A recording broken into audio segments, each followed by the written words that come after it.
Good afternoon mga boss. For today's installation, bale nag-install tayo ng QCY Android head unit with reverse camera at saka yung Sondra na headlight, yung top of the line dito sa Mitsubishi Adventure.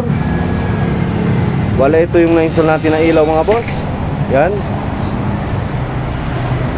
Bale yung ilaw pala natin mga boss, Sondra H4. Tapos yung ano niya 6K, yung low beam niya, yung high beam niya 43K, parang all weather. Bale 24,300 lumens sa mga boss, sobrang liwanag yan. Tapos ito naman yung na-install natin na QCY Android head unit with reverse camera.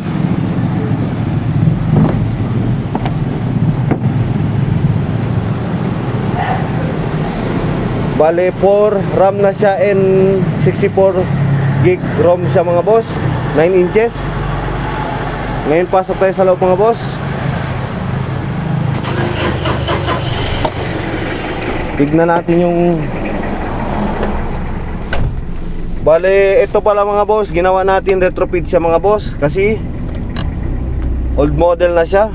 Bale nilagyan lang natin ng bracket pero maganda pa rin tignan, parang fit na fit pa rin siya mga boss. Yan. Bale ito pala yung features niya mga boss. Meron siyang music, bluetooth, meron din siyang radio.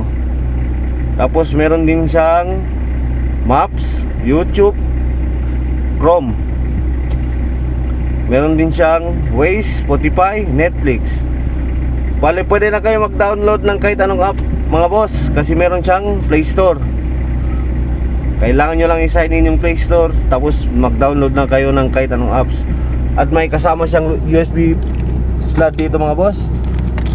Kung may mga music kayo or movies ba, isaksak nyo lang dito. Bale ito pala yung testing natin yung music niya mga boss. Yan, solid. Meron siyang car amplifier mga boss, equalizer, yung nagpapaganda sa tunog ng speaker natin mga boss. Tapos try ako pa reverse boss. Yan, automatic na siya magti-trigger mga boss. Yan, maliwanag talaga yung camera.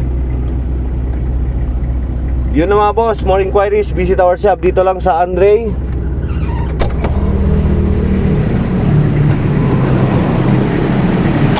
Auto Accessories po, Governor Ramos.